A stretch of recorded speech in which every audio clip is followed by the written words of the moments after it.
Hello friends. Today I will teach block first की unit second healthcare planning and organization of healthcare at various levels।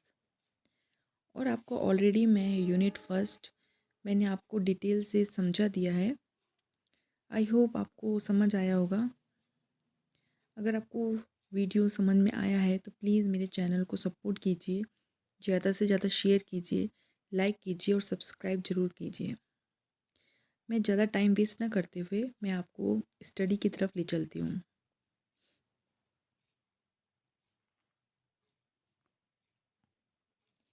इस units में हम structure जो contents पढ़ने वाले हैं: introduction, what is health planning, explain health care delivery system in India, delivery of health services at sub centre level, delivery of health services at PSC level, delivery of health services at CSC level, district level, state level and national level.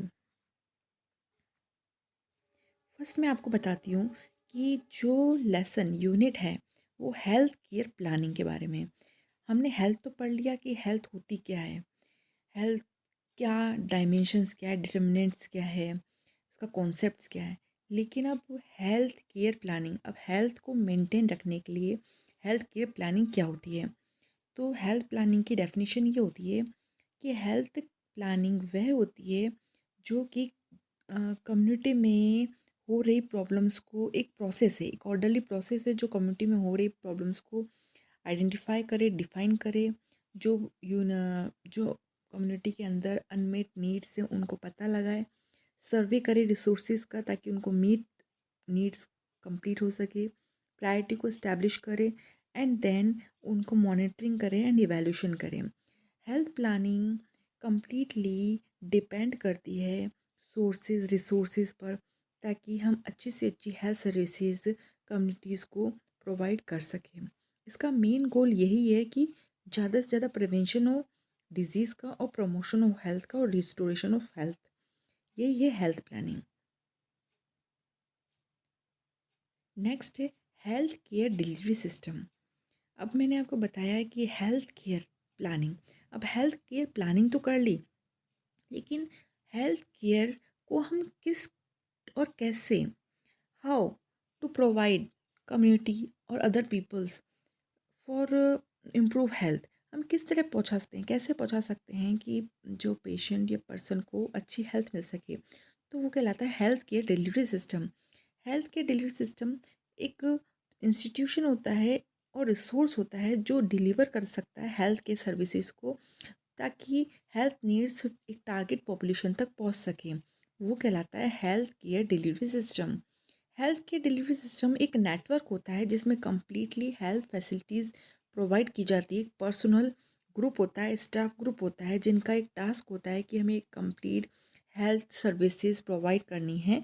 जो communities हैं और जो भी individuals हैं, societies हैं, उन सबको complete health services provide की जाती है इसके थ्रू। वो कहलाता है हेल्थ केयर डिलीवरी सिस्टम। एक मॉडल के थ्रू हम हेल्थ केयर डिलीवरी सिस्टम को समझ सकते हैं। इसमें 4 घटक हैं, कंपोनेंट हैं: input, health care services, health care system and output.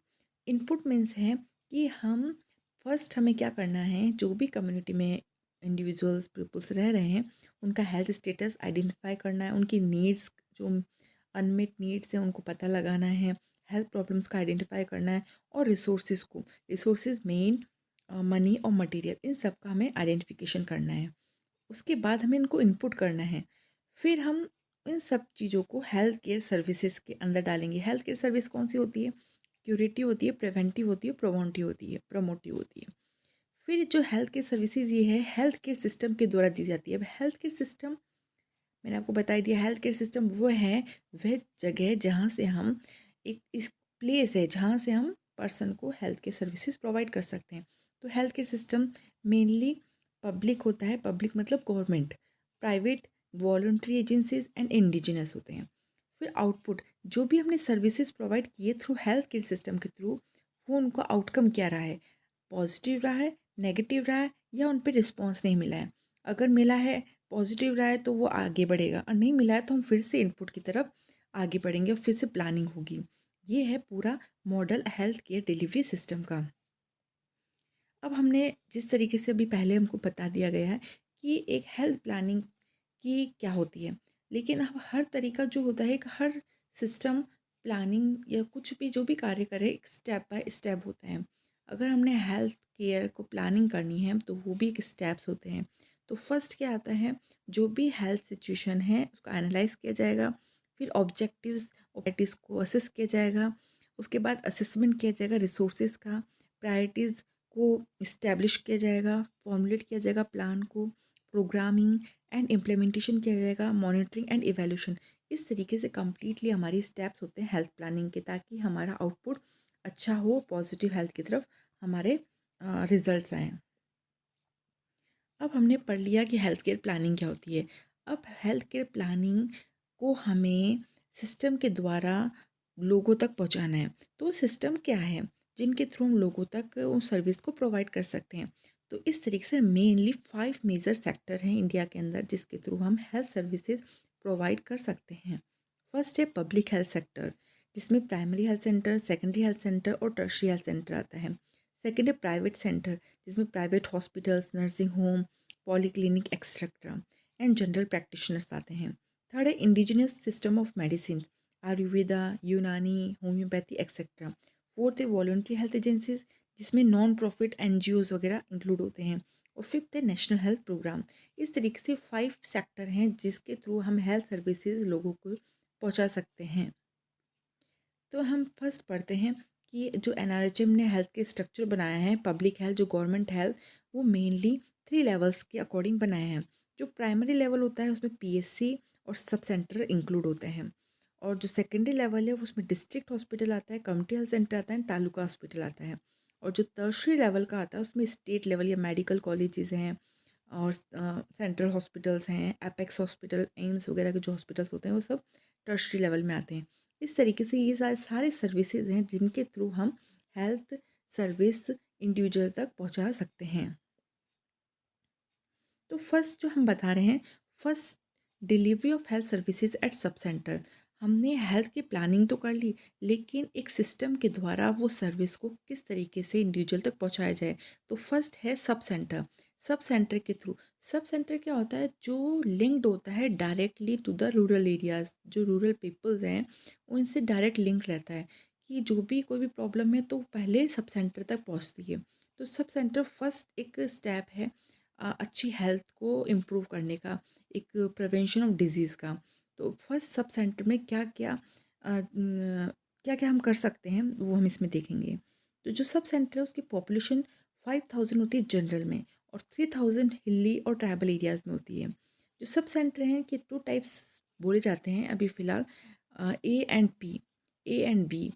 ए जो सब सेंटर होते हैं उसमें नॉर्मली जो नॉर्मल सब सेंटर होते हैं, जिसमें अभी जो लोकल है, जो नॉर्मली हिली एरिया में या फिर जो जिनमें इस कम एसेंशियल चीज़ें कम प्रेजेंट है, मतलब ठीक है वहाँ पे जो जो बेसिक चीज़ें हैं वो प्रेजेंट है। लेकिन बी है उसमें हाईली डेवलप्ड सब सेंटर बोल सकते हैं, उसमें हाईली प्लानिंग और हाईली डेवलप्ड और हाईली रिसोर्सेज के साथ हम उस सब सेंटर को चला सकते हैं। तो इस तरीके से ए एंड बी अलग अलग डिवीज़न में है।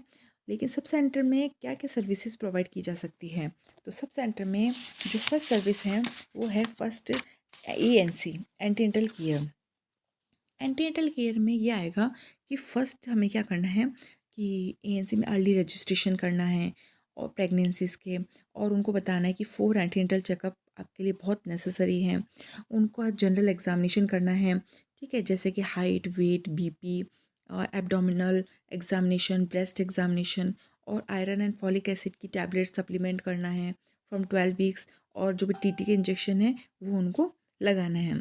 और जो भी मिनिमम लेबोरेटरी इन्वेस्टिगेशंस हो सकते हैं सब सेंटर लेवल पे, वो सारे रिक्वायर्ड टेस्ट उनको करने हैं।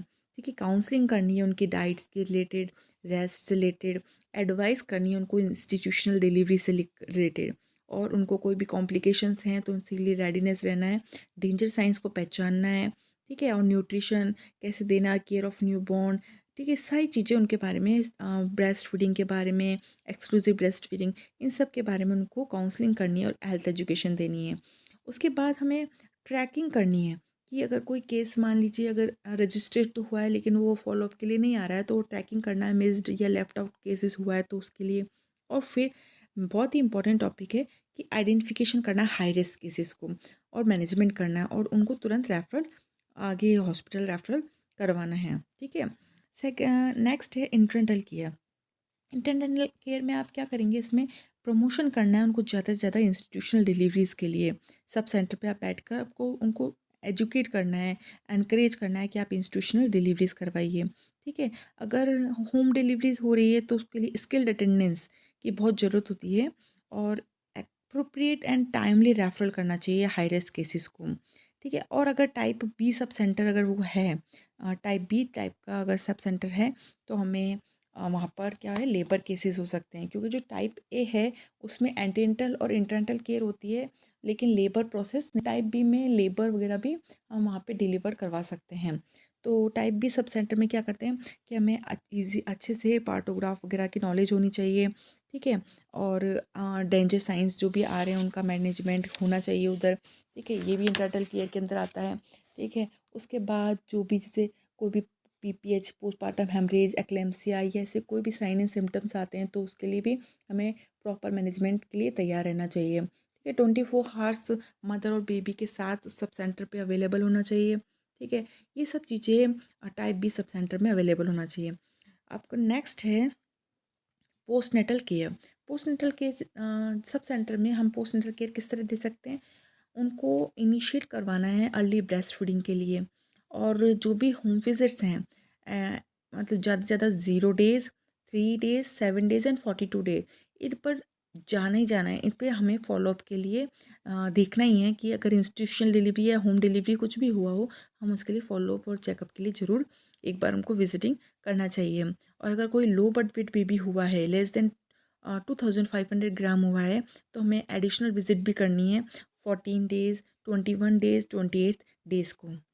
और काउंसलिंग करनी है उनकी डाइट के लिए, रेस्ट के लिए, हाइजीन के लिए, कॉन्ट्रासेप्शन के लिए, और एसेंशियल न्यूबॉर्न केयर के लिए, इम्यूनाइजेशन के लिए, और चाइल्ड फीडिंग के लिए। इन सब के लिए हमको उनको एजुकेट करना है।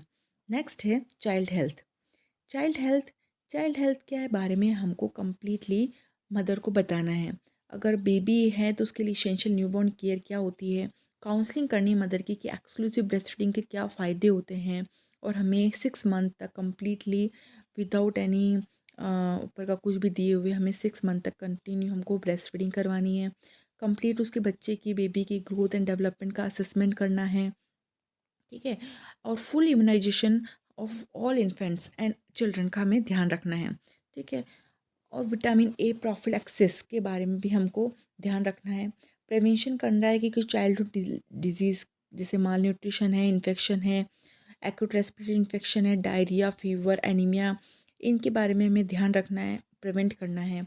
और जो भी कोई ट्रैकिंग रखनी है कि ऑल इन्फेंट एंड चिल्ड्रन की कि फुल इम्यूनाइजेशन कवरेज हुआ है या नहीं। ये बहुत इंपॉर्टेंट है कि हमें इम्यूनाइजेशन का कवरेज बहुत ज़रूरी है, बहुत मेन पॉइंट है इसके लिए।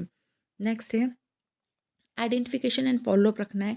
जो भी इम्यूनाइजेशन के लिए आ रहे हैं कम्प्लीटली हमें उनका फॉलोअप करवाना ज़रूरी है। नेक्स्ट है family planning and contraception. Family planning and contraception में क्या क्या सर्विसेज प्रोवाइड करवाएंगे आप, उनको एजुकेट करेंगे, मोटिवेट करेंगे एंड काउंसलिंग करेंगे कि वो अडॉप्ट करें फैमिली प्लानिंग मेथड्स को। और ज़्यादा से ज़्यादा जो भी उनके नॉलेज देंगे, उनको अवेयरनेस देंगे कि प्रोविज़न कॉन्ट्रासेप्टिव्स के बारे में बताएंगे, जैसे condoms, oral pills, emergency contraceptives क्या है, आईयूसीडी इंसर्शंस क्या है, इन सब के बारे में उनको अवेयर करेंगे। और क्यूरेटिव सर्विसेज प्रोवाइड की जाएगी, जैसे कि कोई माइनर एलिमेंट्स हुआ जैसे फीवर है, डायरिया है, वॉर्म इन्फेस्टेशन है, उनसे रिलेटेड फर्स्ट एड प्रोवाइड किया जाएगा। नेक्स्ट है school health services. School health services में आपका मेन रोल ये है कि आपको स्क्रीनिंग ट्रीटमेंट करना है, माइनर एलिमेंट्स का, इम्यूनाइजेशन का ध्यान रखना है, vitamin A and nutritional deficiency, anaemia, इन सबको हमें स्क्रीनिंग करनी है, एग्जामिनेशन करना है, चेक करना है, और विजिट करना है स्कूल के अंदर। ठीक है। और जो भी सब सेंटर में अवेलेबल है तो उनको स्कूल हेल्थ सर्विसेज के लिए एक टीम को तैयार रखना है कि कोई भी अगर स्कूल के अंदर कोई न्यूट्रिशनल प्रोग्राम है उनमें वो पार्टिसिपेट करके ज़्यादा से ज़्यादा एंकरेज करे स्टूडेंट्स को। नेक्स्ट है आउटरीच और फील्ड सर्विसेज। आउटरीच और फील्ड सर्विसेज और control of local endemic disease. Outreach field services में ये आएगा कि जो भी VHND, village and health nutrition day, वो ऑर्गेनाइज करवाना है at least once in a month in each village. जो भी एक गांव में एक महीने के अंदर VHND करवाना ही करवाना है। जो भी आपके अंडर में वर्क काम करते थे, मेडिकल ऑफिसर अपने सीनियर और health assistant female LHV, PSC, health worker male female, ASHA, anganwadi worker, इन सब की मदद से हमें ये VHND एक ऑर्गेनाइज करवाना ही करवाना है। सॉरी। नेक्स्ट है national health programme. Sub centre में नेशनल हेल्थ प्रोग्राम भी एक बहुत बड़ा रोल प्ले करता है, जैसे नेशनल एड्स कंट्रोल प्रोग्राम। तो मैं इस नेशनल एड्स के दौरान हमें सबको ये बताना है कि इसको ट्रीटमेंट, इसकी अवेयरनेस, ठीक है, हेल्प करना है, उनको गाइड करना है। IEC के through, information education and communication के थ्रू उनको क्रिएट करना है अवेयरनेस। और जो भी जिससे भी फैल रहा है उनको हमें प्रिवेंशन की उनको स्ट्रेटजीज बतानी है। नेक्स्ट है national vector borne disease control programme. इसमें क्या है, कलेक्शन करना है ब्लड स्लाइड्स को। फीवर पेशेंट अगर फीवर के लिए आया है तो उसका कलेक्ट करना है। रैपिड डायग्नोस्टिक टेस्ट करना है फॉर मलेरिया और प्रिवेंशन। और जो भी ब्रीडिंग प्लेसेस है जहाँ पे पानी भरा है वहाँ पर ज़्यादा से ज़्यादा प्रिवेंट करना है, वहाँ पे नेट वगैरह का यूज़ करो और छिड़काव वगैरह करवाना है। ठीक है, इस तरीके से हम इसको कंट्रोल कर सकते हैं। ठीक है, इंसेक्टिसाइड्स का यूज़ करके इस तरीके से। नेक्स्ट है national leprosy eradication programme. National leprosy eradication programme में आपको हेल्थ एजुकेशन देनी है कम्युनिटी को रिगार्डिंग साइन एंड सिम्टम्स के बारे में, कॉम्प्लिकेशंस के बारे में, और जो आपको फ्री ऑफ कॉस्ट में जो ट्रीटमेंट मिल रहा है उसके बारे में आपको उनको बताना है। और जो भी उनको ट्रीटमेंट दिया जा रहा है उनको जल्दी से जल्दी उनको ट्रीटमेंट प्रोवाइड करवाना है और फॉलोअप के लिए देखना है, रिकॉर्ड्स मेंटेन रखना है ताकि वो उसकी रेगुलरिटी रहे ट्रीटमेंट की। और कोई भी कॉम्प्लिकेशन आ रही है तो उन्हें तुरंत साइन एंड सिम्टम्स के अकॉर्डिंग रेफर करना है। नेक्स्ट है revise national tuberculosis control programme. इस प्रोग्राम के अंतर्गत भी सेम वही चीज़ है कि हमें ज़्यादा से ज़्यादा केसेस को हमें आइडेंटिफाई करना है, स्क्रीनिंग करनी है, रेफर करना है। अगर सिम्टोमेटिक केसेस अगर आपको दिखाई दे रहे हैं तो उसको रेफरल करना है। और प्रॉपर डॉक्यूमेंटेशन बहुत ज़रूरी है फॉलोअप के लिए। और केयर करना है कंप्लीट उनको, जो डॉट्स ट्रीटमेंट है उसके लिए कंप्लीट उनको एंकरेज करना है कि वो प्रॉपर तरीके से कंप्लीट ट्रीटमेंट ले। ठीक है। नेक्स्ट है national programme for control of blindness. इस प्रोग्राम के अंतर्गत हमें क्या करना है कि हमें डिटेक्ट करना है कि जो भी इम्पेयर्ड विजन है हाउस के अंदर, हाउस होम विजिट के दौरान या हाउस सर्वे के दौरान, उनको मैं सही टाइम पे पता लगा के उनको रेफर करवाना है। ठीक है, उनको स्प्रेडिंग करनी है अवेयरनेस, स्प्रेडिंग करना है अवेयरनेस किसके बारे में कि आई प्रॉब्लम्स क्या क्या हो सकती है, प्रिवेंशन क्या कर सकते हैं आप, और उनका अर्ली डिटेक्शन करना है, केयर फैसिलिटीज़ प्रोवाइड करनी है। और इंफॉर्मेशन एजुकेशन एंड कम्युनिकेशन सभी तरफ से ये बहुत इंपॉर्टेंट है कि हर सब सेंटर पे ये बहुत इंपॉर्टेंट है कि हमें सभी जगह उनको प्रॉपर अवेयरनेस, प्रॉपर नॉलेज उनको देना बहुत ज़रूरी है। नेक्स्ट है national programme for prevention and control of deafness. Same thing, जैसे हमने ब्लाइंडनेस के लिए हमें पता लगाना है, इस तरीके से डेफनेस को भी हमें एक सर्वे के थ्रू और विजिटिंग के दौरान हमें पता लगाना है और अप्रोप्रिएट रेफरल करना है, प्रॉपर अवेलेबल ट्रीटमेंट प्रोवाइड करना है, हेल्थ केयर फैसिलिटीज़ देनी है, एजुकेट करना है, अर्ली डिटेक्शन करना है। नेक्स्ट है नेशनल मेंटल हेल्थ प्रोग्राम। इसके अंतर्गत हमें आइडेंटिफिकेशन करना है और रेफर करना है कम्युनिटी जो कॉमन मेंटल इलनेस है उनके लिए प्रॉपर ट्रीटमेंट देना है और प्रॉपर एजुकेट करना है प्रिवेंशन, ताकि हम प्रिवेंट कर ले अर्ली डिटेक्ट करके जो भी मेंटल डिसऑर्डर हैं और उसकी कॉम्प्लिकेशंस हो जाएं उससे पहले हमें उनको प्रिवेंशन देनी है। नेक्स्ट है national programme for prevention and control of cancer.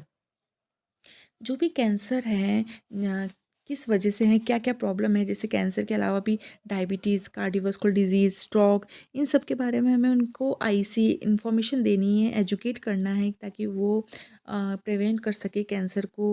और प्रॉपर उनको अर्ली डिटेक्शन करना है, अर्ली डायग्नोसिस करके उनको अवेयरनेस करनी है रिगार्डिंग उनके वार्निंग साइंस के बारे में उनको बताना है।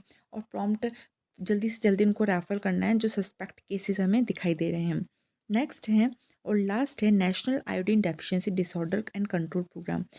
जैसे हमें पता है कि आयोडीन डेफिशिएंसी से क्या क्या प्रॉब्लम हो सकती है, तो हमें इनके बारे में लोगों को बताना है कि अच्छे से प्रमोट करना है कि उनको आयोडाइज सॉल्ट ही यूज़ करें। और अगर अगर ऐसा कोई अगर कोई प्रॉब्लम अगर दिखाई दे रही है तो हमें तुरंत से तुरंत उसको रेफ़र करना है। इस तरीके से सब सेंटर पे सर्विसेज अवेलेबल होती हैं। नेक्स्ट है आपका स्टाफिंग और manpower at sub centre level. Staffing क्या क्या प्रेजेंट रहता है आपका सब सेंटर लेवल पे, जो कि हेल्पफुल होता है आपके सब सेंटर सर्विसेज को प्रोवाइड करने के लिए।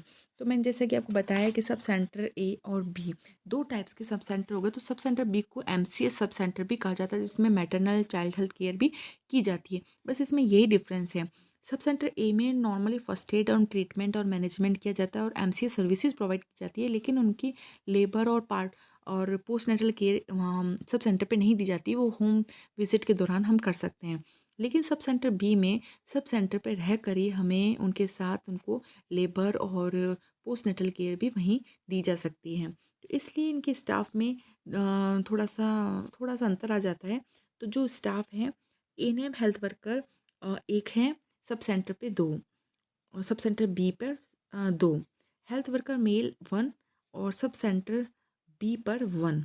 स्टाफ नर्स इधर अवेलेबल हो या ना हो कोई दिक्कत नहीं है, लेकिन सब सेंटर बी के अंदर वन या टू होनी ही चाहिए। सफाई कर्मचारी वन रहता है ए के अंदर, और सब सेंटर बी में वन है। इस तरीके से सिर्फ ओनली स्टाफ नर्स की कमी है सब सेंटर ए में, बाकी इसमें 4 और उसमें 5। इस तरीके से इसमें मैन पावर या स्टाफ पैटर्न होता है। नेक्स्ट आपको delivery of health services at primary health centre. जो प्राइमरी हेल्थ सेंटर है सब सेंटर के अपर साइड में आता है, और इसमें भी अलग अलग सर्विसेज प्रोवाइड की जाती है पीएससी लेवल पे। अब क्या होता है ये हम डिटेल, जैसा कि सब सेंटर में पॉपुलेशन के अकॉर्डिंग सब सेंटर डिसाइड है, इसी तरीके से 30,000 पॉपुलेशन जनरल, जो पॉपुलेशन होती है वो जनरल में आता है, और 20,000 पॉपुलेशन हिली और ट्राइबल एरियाज़ में आते हैं। इनमें क्या क्या सर्विसेज प्रोवाइड की जाती है, इनमें हाईली जो केयर होती है, हाईली मैनेजमेंट भी किया जा सकता है। जैसे कि फर्स्ट है मेडिकल केयर। मेडिकल केयर में मतलब ये है कि ओपीडी सर्विसेज यहाँ दी जाती है। 6 आवर्स ओपीडी चलती है यहाँ, 4 आवर्स मॉर्निंग और 2 आवर्स आफ्टरनून में, और 40 डॉग पेशेंट्स पर डे यहाँ पे विजिट करते हैं। और यहाँ 24 आवर्स इमरजेंसी सर्विसेज अवेलेबल होते हैं, और कम्प्लीटली सर्विस प्रोवाइड की जाती है, मैनेजमेंट किया जाता है इंजरीज़ का, एक्सीडेंट का, फर्स्ट एड किया जाता है, स्टिचिंग किया जाती है वुंड्स की, इंसिजन किया जाता है, ड्रेनेज ऑफ एब्सेस किया जाता है, कंप्लीट पेशेंट का स्टेबलाइजेशन किया जाता है। अगर पेशेंट की कंडीशन कॉम्प्लिकेट हो रही है तो उसे रेफ़र किया जाता है। रेफरल सर्विसेज यहाँ प्रेजेंट रहती है, इन पेशेंट सर्विसेज रहती है, 6 बेड्स यहाँ पर अवेलेबल रहते हैं। नेक्स्ट है maternal and child health care.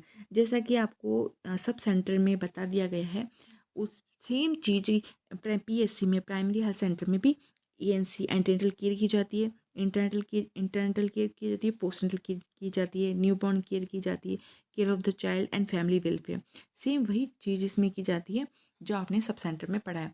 बस इसमें यह है कि जो इंटरनेटल केयर है यहाँ पर जो सब सेंटर बी में मैंने अपने बताया था कि वहाँ डिलीवरीज कराते हैं और उनके साथ उनको केयर की जाती है, तो सेम हम पीएससी में भी वही करते हैं। नेक्स्ट है MTP, medical termination of pregnancy.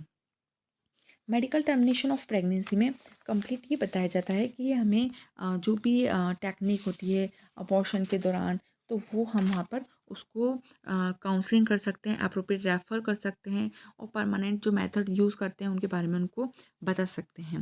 Next है school health services. School health services में सेम वही करना है कि जो टीचर हैं और स्टूडेंट हैं उनको स्क्रीनिंग करनी है, ठीक है। जो भी माइनर एलिमेंट्स अगर प्रेजेंट है स्क्रीनिंग करने के दौरान बच्चे में पाया गया, तो हमें तुरंत उसको रेफ़र करवाना है, उनको अच्छे से अच्छे डेफिशिएंसी डिसऑर्डर से बचाना है, ठीक है। Next adolescent health care. Adolescent health care एक तरीके का जो एडिसन्स एक फ्रेंडली क्लिनिक के द्वारा दिया जाता है, जो कि एक हफ्ते के अंदर एक फ़िक्स डे के दौरान किया जाता है, मतलब एक once a week on a fix day 2 hours के लिए क्लिनिक चलाया जाता है, जिसके अंदर उनकी काउंसलिंग की जाती है, उनको बताया जाता है, प्रोमोटिव किया जाता है, preventive and curative care provide की जाती है। नेक्स्ट है इम्प्लीमेंटेशन ऑफ नेशनल प्रोग्राम। जो भी मैंने प्रोग्राम्स आपको सब सेंटर के दौरान बताए थे इसमें भी इम्प्लीमेंट करने हैं। ट्रेनिंग दी जाती है, जो भी दाइज हैं एएनएम्स हैं उन सबको वहाँ पे ट्रेनिंग प्रोवाइड की जाती है। Basic lab and diagnostic services, जो भी लैब और डायग्नोस्टिक जो भी नॉर्मली टेस्ट की जाते हैं, ब्लड स्लाइड्स, यूरिन टेस्ट, ये सब वहाँ पे किए जाते हैं। Functional linkage with sub centre, ये एक फंक्शनली लिंकेज है सब सेंटर। अगर सब सेंटर पे कोई केस अगर कॉम्प्लिकेट हो रहा है तो हम पीएससी पे उसको रेफ़र कर सकते हैं। मॉनिटरिंग एंड सुपरविजन करना है, रिकॉर्डिंग करना है वाइटल इवेंट्स का, मैटरनल डेथ का रिव्यू देखना है, mean string of Ayush and selecting surgical procedure. कुछ सिलेक्टिंग जैसे कि स्टिचिंग है, कोई एक्सीडेंटल इंजरी है, इन सबको हमें इनको प्रॉपर तरीके से हमें ध्यान रखना है। नेक्स्ट है staffing pattern of PSC. PSC का स्टाफिंग पैटर्न हम देखते हैं। इसमें एक मेडिकल ऑफिसर होता है, फार्मासिस्ट होता है 1, nurse midwife 1, health worker female ANM 1, block extension educator 1, health assistant male 1, health assistant female 1, upper division clerk 1, lower division clerk 1, lab technician 1, driver 1 and class 4 4। तो इस तरीके से 15 हमारे जो स्टाफ होता है वो पीएससी पे वर्क करता है। नेक्स्ट है delivery of health services at community health centre. Community health centre में जो मेनली जनरल पॉपुलेशन होती है 1,20,000 एंड हिली जो पॉपुलेशन होती है वो 80,000 हिली और ट्राइबल एरियाज़ में प्रेजेंट होती है। और जो स्टाफ होता है वो इसेंशियल तो 46 है लेकिन डिज़ायरेबल 52 है। इसेंशियल और डिज़ायरेबल ये बोल सकते हैं कि इसेंशियल इतने तो होने ही चाहिए और डिज़ायरेबल मतलब अगर स्टाफ ज़्यादा है और अच्छा है तो डिज़ायरेबल इतना तो मतलब डिज़ायर करता ही है। तो उसमें कुछ ज़्यादा डिफरेंस नहीं है। अगर 46 भी होंगे तो काम भी होगा और 52 होंगे तो और अच्छा बेटर काम होगा। तो सर्विसेज वही सीएससी में आपको देखने को मिलेगी कि ओपीडी सर्विसेज ओपीडी देखनी होती है। मैटरनल हेल्थ वही सेम चीज़ आपको बार बार बताई जाएगी कि मैटरनल हेल्थ में हम क्या क्या कर सकते हैं। एएनसी आईएनसी और पोस्ट नेटल केयर हम इसमें दे सकते हैं। Newborn and child health, family planning, national programme, school health services, adolescent health services, blood storage facilities, इस तरीके से हम इस सीएससी के अंदर सर्विसेज प्रोवाइड करते हैं। इसके अंदर स्टाफिंग पैटर्न इस तरीके से है। Staff nurse 10, pharmacist 1, pharmacist AYUSH 1, lab technician 2, radiographer 1, dietitian 1, ophthalmic assistant 1, dental assistant 1, cold chain and vaccine logistic assistant 1, OT technician 1, multi rehabilitation 1, counsellor 1, administrative staff 6, group D staff 7। इस तरीके से 46 और इसेंशियल और desirable में 52 स्टाफ अवेलेबल हैं।